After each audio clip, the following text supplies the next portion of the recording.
Okay, in 28.9, this time we have a straight wire, and it's got a 10 amp current all the way through it.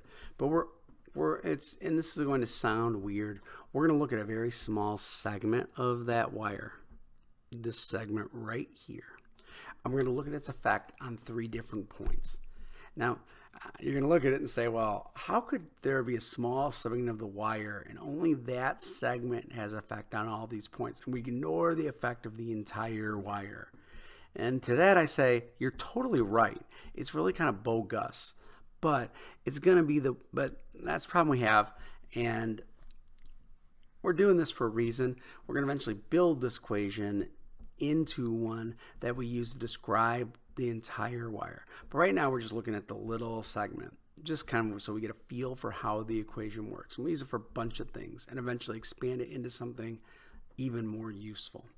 So again, the equation for this is, it's Biot-Savart, but it's going to be for a current carrying conductor, and that's going to be B equals, again, mu naught, the permeability of free space, IDL cross R hat over 4 pi R squared. Well, A is very friendly. It's directly above that point. So I'm going to find the magnitude for it first. It's pretty easy. So I'm just going to find the magnitude. And I can find the magnitude either way. It's going to be, I'm going to leave that out, sorry.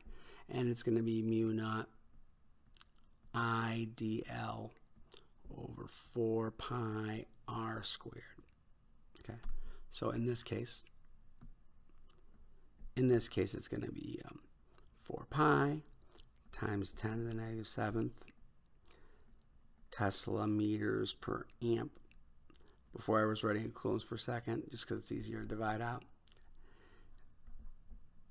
And the current's going to be 10 amps. DL, the limit of the segment, is 1.1 millimeters, so I'm going to say 1.1 times 10 to the negative 3rd. And that's going to be meters. Okay. I'm dividing that all by 4 pi. It's just above it, 5 centimeters, so I'm going to say 0.05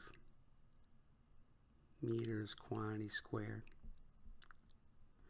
And when I solve all that, I get the answer pretty easily of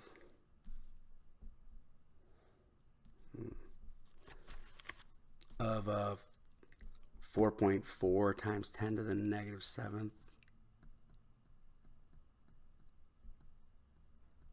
Tesla. So I got the magnitude. Okay.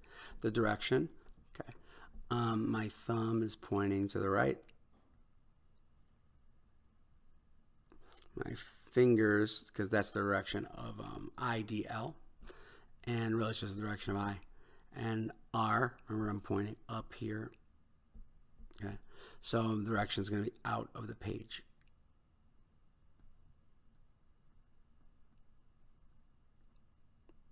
That's part A.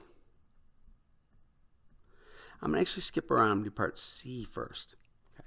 If you look at part C, it's directly on the wire. So if I take a look at my direction at IDL cross R,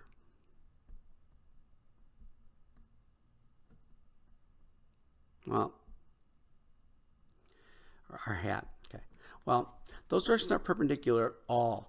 And really, technically, R is going to be 0. So, but the directions aren't perpendicular in any way. Like if I go from D to C, that direction is to the right. IDL is also to the right. So that value is going to be 0. So I'm not going to have any magnetic field from that segment of current in that direction. And it makes sense. I'm along the wire. It's not going to have a magnetic field. Now B is harder, and we're going to do that right now. That's why I skipped it for a page that has more room. Now this time we have to actually think about the angle because we're looking at point B here. Oh, sorry, I'm moving it around. Okay, we're looking at point B up here. So we have an actual angle that we are here. can see that. That's terribly drawn. But you get the idea. Okay. So we have an angle in here, and we have to find the component of that angle. You know, normally when we do a cross product, you know, like A cross B is going to be, the magnitude of it is going to be AB sine of theta. And we can do that.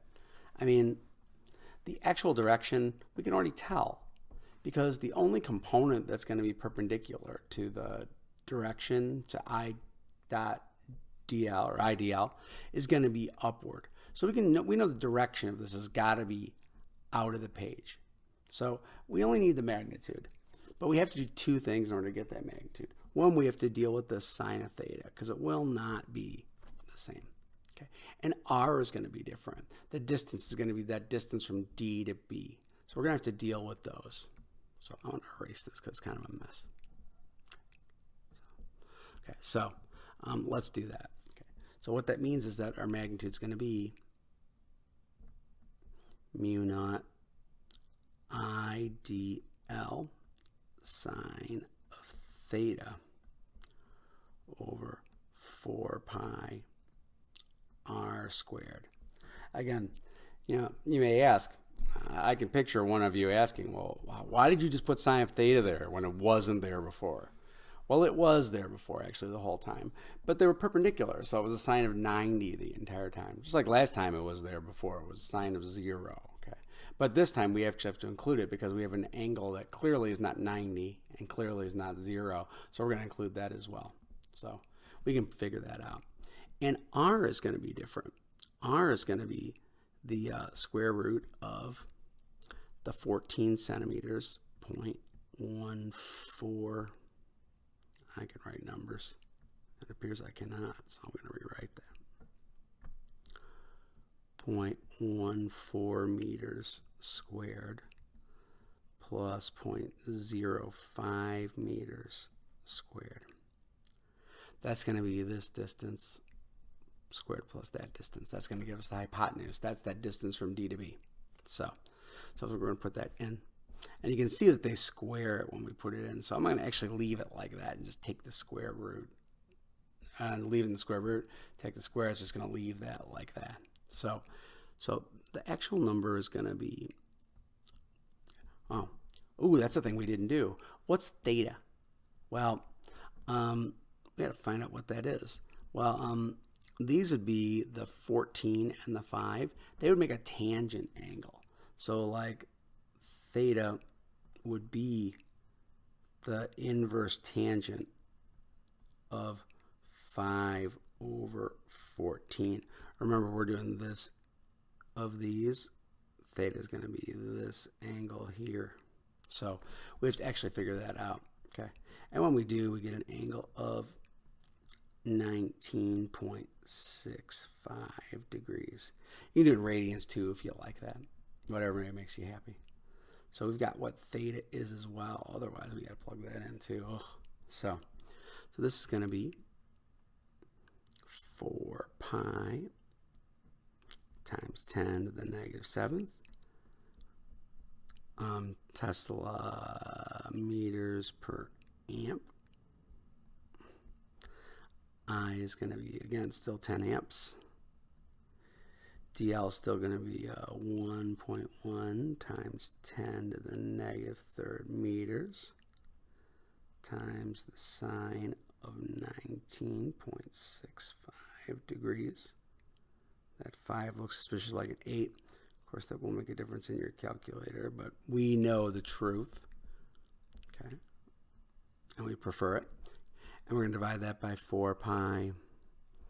And it's going to be R. But R is going to be this whole thing here. So, and squared. So it's only going to be 0.14 squared plus 0.05 squared. And that's going to be meters squared.